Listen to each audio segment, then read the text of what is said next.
За Монгол улсын гадаад худалдааны нийт бараа эргэлт 27.4 тэрбум доллар байгаа.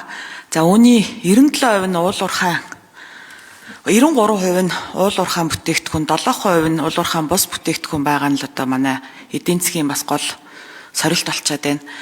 Цаашид бид энэ уул уурхай бус экспортыг яаж дэмжих үү, яаж эдийн засгаа тэлэх үү гэдэг сорилт бол бидний өмнө бол зүй ёсоор тулгарч байгаа. За тийм ч учраас олон улсын зах зээлийг эрэлхийлэх, шин зах зээлүүдийг нээх явдал бол яах аргагүй чухлаа.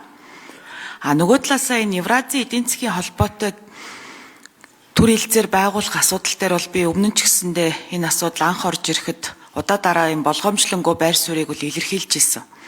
Яагаад вэ гэхээр яхахгүй геополитикийн хувьд бол бас онцлог нөхцөл байдалтай байгаа.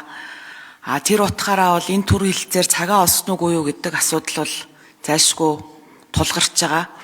За анх бол энэ асуудал бол оны ихээр орж ирсэн байгаа. За тэгээ тэр цаг хугацаанд бол миний хувьд бол ямар байр суурийг илэрхийлж исэн бэ гэхлээр за нэгэнтээ ингээд хэлцээр хийхийг зориод явж байгаа бол бэлтгэл ажлуудаа маш сайн хийх хэрэгтэй. Бэлтгэл ажлууд гэдэг нь одоо дотоодын аж ахуй нэгжүүдэд маш сайн мэдээлэлээр хангах хэрэгтэй нэгдүгээрт.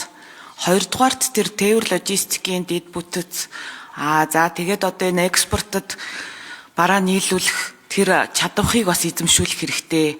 За тэгээд тэр чиглэлээр бэлтгэл ажлаа маш эрт хийж эхлэхгүй бол эн чинь 3 жилийн түр хэлцээр байж байгаа. За тэр хугацаанд бид нар одоо хил нээгдлэл бол асуудлуудаа шийдтсэн шууд бараагаа экспорт нь гаргаж явах ийм нөхцөл байдалтай болох ёстой л гэдгийг бол тухайн үед бол нэлээд их хэлсэн. За тэгсэн чи одоо сая бол яригдж байгаа зүйлүүд дээр бас ийм ирээдүйн цагдаар яриад байна. Их хурл засгийн газарт бол хилцээрт гарын үсэг зурх эрхийг аль хавар олгоцсон байгаа шүү дээ. Тэгээ гарын үсэг зурагдсан. За өнөөдөр бол сойрхон батлах шат явж гин. Тэгээд ийм ирээдүйн цагдаар бас яриад баймаргүй байна. Энэ бэлтгэл ажлууд чинь маш их цаг хугацаа аавна. Тэгээд энэ иргэдийг аж ахуй нэгжүүдийг мэдээлэлээр хангах явдал бол маш дутмаг байдаг.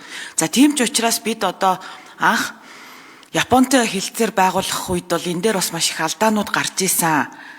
Тэрийг ч гэсэндээ тухайн үед хавар бол одоо нэлээд ярьсан. Тэгэхээр энэ бэлтгэл ажлын хүрээнд нийт ялангуяа одоо энэ аж ахуй нэгжүүдийг мэдээллээр хангах, энэ өрсөлдөөнд бэлтгэх, тэр экспорт руу чиглэсэн зүйл дээр энэ худалдаа ажилтны танхим юу хийж байгаа вэ? За төрөөс одоо яг ямар арга хэмжээ авж байгаа вэ? Яг өнөө хүртэл хийсэн ажлаа бас ярмаар байна. Ирээдүйн цагдаар биш. Тэр хавраас хойш ер нь та бүхэн ямар ажил хийсэн бэ гэдгээ ярмаар байна. Тэгээд лавж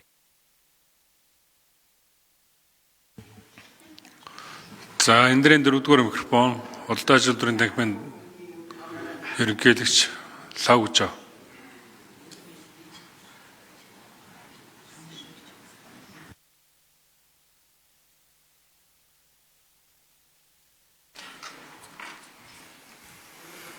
За баярлалаа. Гишүүний асуултанд хариулъя Лавж.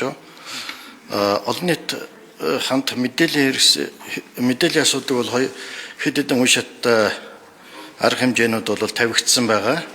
Энд бол танхим ба эдийн засгийн хөгжлийн яам нийтдээ бол ойрын хугацаанд хийгдэх 8 зүйлийн мэдээллийн асуудал байгаа. Энэ бол шатараалтай програм гаргацсан байгаа. Энэ дээр бас нэмээд нэг зүйл хэлчихье. Гишүүний тавьж байгаа асуудал зөвлөдөө. Манайх Японд эдийн засгийн түншлэлийн гэрээс 10 жил болж байгаа. Тэгээ сая бол төр хувийн хвшлийн хамтын түншлэлийн форум бас Японд хийгдсэн. Тэгэхэд бол бид нэр өөрсдөө бий болцсон гэрээгээ ашиглах тэр менежментийн асуудал нь өөрөө их дутуу байсан. 10 жилийн өмнө яг гэрээ байгуулах би бас өөрөө тэнд байж таарч ирсэн. Тэгэхээр тэр үеийн 40 Япон мэрэгжилтэн одоо 40 байж байгаа. Тэгэхэд манай гадаад хэрэг худалдааны яам дээр тэр үед 20 хүн бэлдсэн. Өнөөдөр нэг ч хүн байхгүй байгаа.